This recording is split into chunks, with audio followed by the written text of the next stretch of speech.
Good morning, class 8 students. Students, today we are going to revise chapter number 5 of civics, and the name of the chapter is judiciary. Students, let's start with the first question. You read that one of the main function of judiciary is upholding the law and enforcing fundamental right. Why do you think an independent judiciary is necessary to carry out this important function? Students, the answer is the independence of judiciary allow the court to play a central role in upholding the laws and enforcing fundamental right. Means that court plays an important role in upholding the laws and enforcing the fundamental right.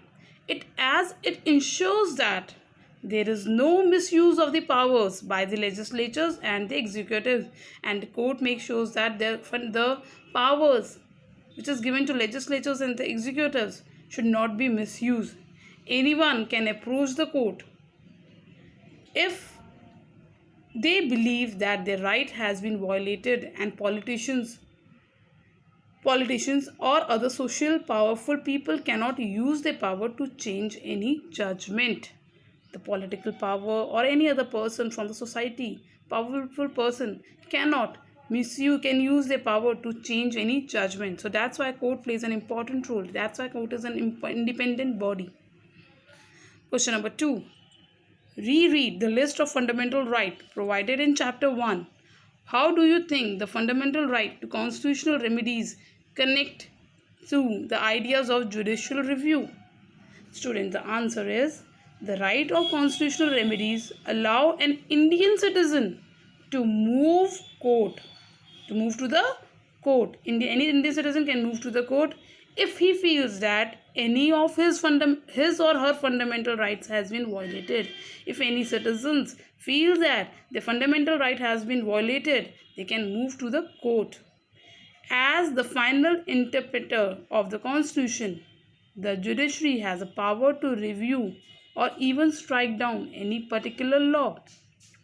Because court is an interpreter of the Constitution, so the court has a right even to strike down any particular law passed by the Parliament if it believes that this law has been violated. The basic structure of the Constitution, which is called a judicial review, Clear, students? The third question is, in the following illustration, fill each tiles with the judgment given by the various courts in the Sudha Goyal case. Check your response with other in the class. Student, they have given the High Court, the Supreme Court, the High Court and the Lower Court. In the Sudha Goyal case, the lower court is the trial court. Lakshman and his mother Shakuntala and his brother-in-law Subhash Chandra were sentenced to death in the lower court. They moved to the higher court. Then the higher court, Lakshman, Shakuntala and Subhash Chandra was acquitted. And in the Supreme Court again, the Lakshman, Shakuntalas were given life imprisonment while Subhash Chandra was acquitted, means they've been left free for the lack of sufficient evidence were not there. So students, the person, if he found that there are 3 levels of court: lower court, high court and Supreme Court, they can, if they are not satisfied with the judgment of the lower court, they can move to the higher court, and if they are not satisfied with the judgment of the higher court, they can move to the Supreme Court. Okay. Now the fourth question is, keeping the Sudha Goyal case in mind, take the sentence that are true and correct, the one that are false. So the first one is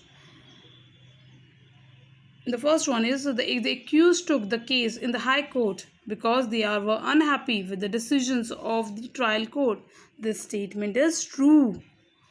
B. They went to the High Court after the Supreme Court has given its decision.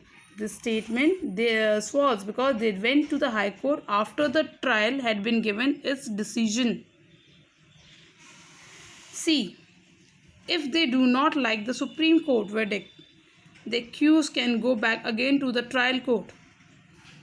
No, it's not that. If they do not like the Supreme Court verdict, the accused cannot go back again to the trial court, since the Supreme Court, because Supreme Court is the highest court.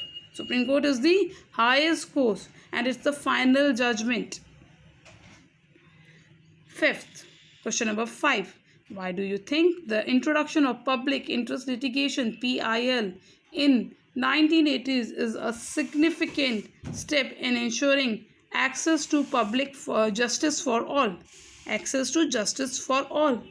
Students, the introduction of PIL, that is public interest litigation, in 1980s is a significant important step in ensuring access to justice for all, because it also keep in mind the interests of the illiterate and poor who are not educated enough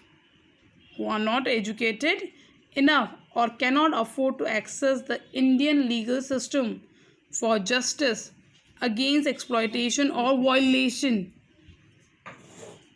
of their basic human and fundamental rights. Question number 6. Reread the excerpts from the judgment of the Ugla, Thales and Bombay Municipal Corporation case. Now write in your own words what the judgment meant. What they said, that the right to livelihood is a part of right to life. Student, in this case, the judge said that the right to livelihood is a part of right to life. They stated that life does not merely imply an animal existence. It cannot be lived without as mean of living. That is the mean of livelihood. The judge confirmed that the verdict from a pavement or a slum is deprivation of mean of livelihood for the poor who cannot afford to live anywhere else. So students, this completes the revision of chapter 5 judiciary. Students, please learn this chapter. Thank you.